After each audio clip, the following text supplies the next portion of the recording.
اگر آپ نے ابھی تک ہمارا چینل سبسکرائب نہیں کیا تو ابھی سبسکرائب کریں اور بیل آئیکن کو کلک کر کے ہماری لیٹسٹ ویڈیوز کے بارے میں اپڈیٹ جانیں۔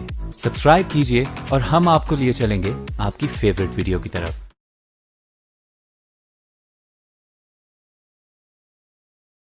24 گھنٹے کی زندگی میں بھائیو جھوٹ خاص طور پر زندگی سے ہم نکال دیں، جھوٹ نہ بولیں اور ایک کسی کو دھوکہ نہ دیں۔ میرے نبی نے فرمایا میرا امتی ہر گناہ کر سکتا، دو نہیں کر سکتا، ایک جھوٹ کبھی نہیں بولے گا، ایک دھوکہ کبھی نہیں دے گا۔ تم جھوٹ نہ بولیں، دھوکہ نہ دیں، ظلم نہ کریں، زیادتی نہ کریں۔ ظلم و زیادتی سے اللہ کا غضب حرکت میں آ جاتا ہے۔ میرے نبی نے فرمایا من آذا ذمیا فقد آذانی، جس نے کسی غیر مسلم کو بھی دکھ پہنچایا تو اس نے مجھے دکھ پہنچایا۔ جس نے کسی غیر مسلم کو دکھ پہنچایا اس نے مجھے دکھ پہنچایا۔ میرے نبی نے تو اپنے ساتھ رہنے غیر مسلموں کے ساتھ اتنی رحمت للعالمین کا ثبوت دیا۔ ہم ان کے برتن بھی الگ کرتے، وہ برتن کو ہاتھ لگانے میں کہ دھو، برتن دھو کے لاؤ، اتنی نفرت کا اظہار۔ بھائیو محبت سے رہیں، اپنے کاروبار میں ہو سچ بولو، صحیح تولو، وعدہ خلافی نہ کرو، وعدے سے پھرو مت، کسی کو دھوکہ نہ دو، کسی کو فراڈ نہ کرو۔ بازار کا دین سچائی ہے، صحیح تولنا ہے اور دھوکہ نہ دینا ہے۔ گھر کا دین ماں باپ زندہ ہیں، ان کے پیر دھو لو، ان کی دعائیں لے لو۔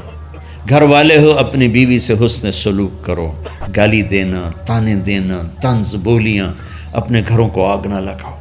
ہمارا جوائنٹ فیملی سسٹم ہے، ماں باپ کو اپنا مقام دو، بیوی کو اپنا مقام دو۔ ہمارا سسرالی معاشرہ ظالم ہے، درد سے کہہ رہا ہوں، ظالم ہے ہمارا سسرالی معاشرہ، ظالم ہے۔ چاہے دیندار کہلاتے ہوں، چاہے دنیا دار کہلاتے ہوں، چاہے پڑھے لکھے کہلاتے ہوں، چاہے ان پڑھ کہلاتے ہوں، ظلم ہے۔ میں کہاں سے اس کی تعویل کروں؟ اگر ماں باپ کی طرف سے زیادتی ہے اپنی بیوی کو بچاؤ، اور کہیں بیویاں ایسی زوردار ہیں کہ وہ گھر کو آگ لگانے پر آئی ہوتی ہیں، اگر بیوی زیادتی کرے تو ماں باپ کو بچاؤ۔ یہ تمہارا کام بیچ میں ایک پل بننا ہے، دونوں رشتوں کو جوڑنا ہے۔ جس طرف بہنوں کی طرف سے زیادتی ہے بیوی کو بچاؤ، بیوی کی طرف سے اپنے دوسرے رشتوں کو بچاؤ۔ ہم اس میں افراط ہوتا یعنی کمی زیادتی کا شکار ہیں۔ کچھ ماں باپ کے پریشر میں بیویوں پر ظلم ڈھا دیتے، اور کچھ بیویوں کے پریشر میں ماں باپ کو ذلیل کر دیتے ہیں۔ یہ دونوں انسانیت سے دور کی چیزیں ہیں۔ بھائیو اپنے نبی کی زندگی پڑھو اللہ کو۔ میرے نبی کی ایک حدیث سناؤں، میرے نبی نے فرمایا یہ جو میرے مدینے والے لوگ ہیں نا، یہ بڑے اچھے ہیں۔ ان کے گھر میں جب کسی کی ڈولی اترے نا تو اسے یوں لگتا ہے جیسے میں اپنے ماں باپ کے گھر ہی آ گئی۔ یہ چند دن پہلے میں نے حدیث پڑھی تو مجھے بڑا مزہ آیا کہ میرا تو مستقل مضمون ہے، بیان کرتا رہتا ہوں۔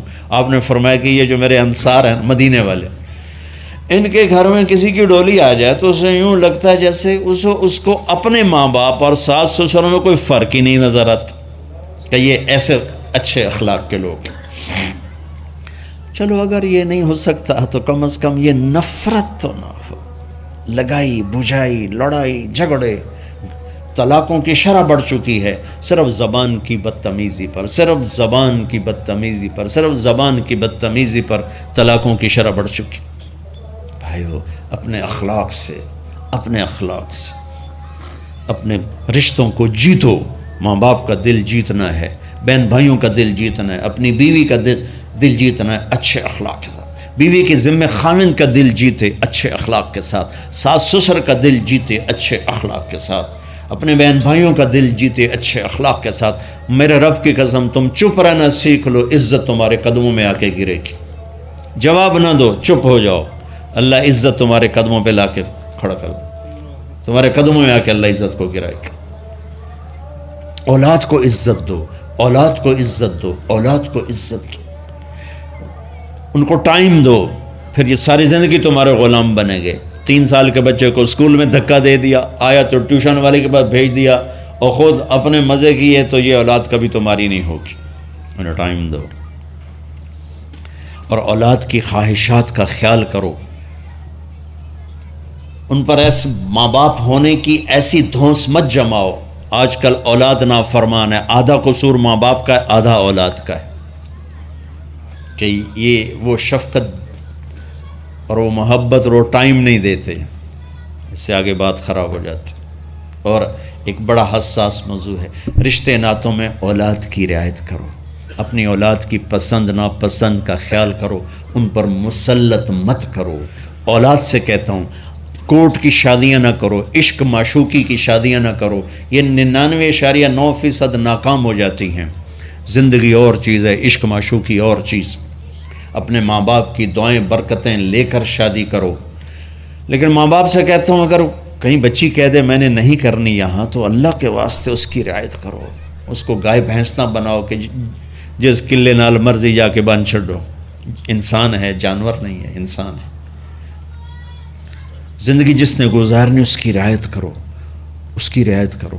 اولاد سے کہتا ہوں ایسے لو میرج اور گرل فرینڈ بوائے فرینڈ ہمارا کلچر نہیں ہے، یہ ہلاکت اور تباہی کا راستہ۔ میں قربان جاؤں میرے نبی کہ صاحبزادی جنت کی عورتوں کی سردار کا رشتہ آسمان پہ طے ہو چکا ہے کہ علی کے ساتھ کیا جائے گا۔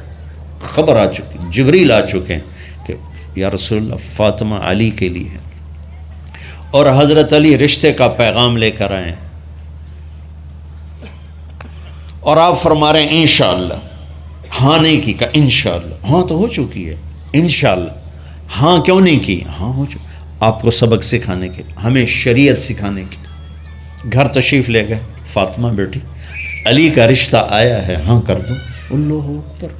جب جبریل آ کے بتا چکے ہیں کہ یہ رشتہ ہو چکا ہے آسمانوں پر، اللہ نے کہہ دیا ہے کہ فاطمہ علی کا کے ہاتھ میں دی جائے گی، پھر یہ کیوں پوچھ رہے ہیں بیٹی علی کا رشتہ آیا ہے، ہاں کر دوں؟ ہمیں سکھانے کی کہ کتنی بچیاں سسک کے زندگی گزار دیتی ہیں، ماں پیو زبردستی کر دیتے، کتنے بچے سسک کے زندگی گزار دیتے ہیں کہ ماں باپ زبردستی کر دیتے۔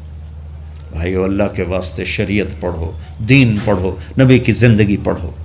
حضرت فاطمہ رضی اللہ تعالیٰ عنہ کا انکار کرنا تھا، کیا خیر آج کل کی شریف بچی بیچاری چپ کر کے کہتی ٹھیک ہے جی میں ماں پیو دی مرضی۔ تو فاطمہ جیسی ہستی کوئی تصور کر سکتا ہے؟ کہیں گی نہیں، وہاں سے اقرار ہی تھا، لیکن ہمیں پیغام دینا تھا، سکھانا تھا کہ یا رسول اللہ جیسے آپ بس علی جاؤ لوگوں کو بلاؤ، پھر لوگوں کو بلایا، پھر آپ نے نکاح پڑھایا، پھر رخصتی ہوئی، بلا کر آپ نے فاطمہ کا ہاتھ پکڑا اور یوں علی کے ہاتھ میں دے کر کہا علی تمہیں نبی کی بیٹی مبارک ہو۔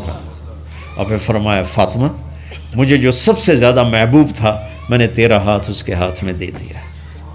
بھائی اللہ کے واسطے اپنی قومی زندگی سے نکلو، رواجی زندگی سے نکلو، پنجاب کی زندگی، پٹھانوں کی زندگی، بلوچوں کی زندگی، سندھیوں کی زندگی، یہ بت ہیں، ان کو توڑ کے نبوت والی زندگی، نبوت والی زندگی، نبوت والی زندگی وہ اختیار کریں گے، ہماری عورتیں بھی سکھی، ہمارے مرد بھی سکھی، ہماری اولاد بھی سکھی۔ تو سارے بھائی نیت کرتے ہیں نا اس کی انشاءاللہ، اللہ تعالیٰ ان کی بخشش فرمائے۔ تو آپ بھائیوں ایک تو یہاں مرکز ہے اسماعیل، وہاں جایا کرو جمعرات کو، آپ کا فائدہ ہوگا۔ آپ کے پاس مسجد میں جماعت آ جائے ان کے ساتھ بیٹھا کرو، اس سے آپ کو انشاءاللہ فائدہ ہوگا۔ مہینے میں 3 دن جایا کرو، اس سے آپ کو انشاءاللہ راستہ ملے گا۔ اور دعا سے پہلے اگر کسی سے لڑے ہوئے ہو، مستورات میں کوئی کسی سے لڑی ہوئی ہے یا آپ کسی سے لڑے ہوئے ہو، تو کہ میں ہاتھ جوڑتا ہوں، مر جانے والی جگہ پہ کیا لڑائیاں، معاف کر دو، معاف کر دو، معاف کر دو، اللہ پہ چھوڑ دو۔ اپنے نبی کے ایک حدیث سنا کے دعا کرتے ہیں، آپ نے فرمایا مدینے والوں سے، مدینے والوں میرے بعد تمہیں تمہارا حق نہیں ملے گا، کیا کرو گے؟ کہا جی ہم تلوار اٹھائیں گے، حق لیں گے۔ آپ نے فرمایا اگر میں اس سے اچھی چیز بتاؤں کرو گے؟ کہا جی کیا؟ کہا حق کے لیے لڑائی نہ لڑنا، چھوڑ دینا اور حوض کوثر پہ آ جانا، سارے پورے کروا دوں۔ اب یہ وعدہ مدینے والوں کے ساتھ نہیں ہے، یہ وعدہ ہر اس امتی کے ساتھ ہے جو جھگڑے سے بچنے کے لیے حق چھوڑ دے۔ اپنا حق لو، کوشش کرو، لیکن اگر لڑائی کی شکل ہے واپس ہو جاؤ کہ یا رسول اللہ آپ کے حوالے۔ آپ نے مدینے والوں میں ہمیں بھی شامل کیا ہے، جس کا حق مارا جائے اور لڑے نہیں، چھوڑ دے، صبر کر جائے، میرے انتظار کر آنکھیں بند ہونے کا، کہ میرا نبی تیرا وکیل ہوگا اور اللہ جج ہوگا. ہوں ویکھیا فیصلہ کہندا ہوندا ہے. پھر تم اپنے حبیب کو اپنا وکیل بنا. اب معاف کر دو, عورتیں بھی معاف کر دیں, آپ بھی معاف کر دیں, گلے لگو, امت بنو, محبت سے رہو. کیا 4 دن کی زندگی میں نفرتوں کی آگ بھڑکانا, محبت کے پھول بکھیر کے چلے جاؤ. کیا ظلمتیں پھیلانا, اپنے حصے کی شمع جلا کے چلے جاؤ.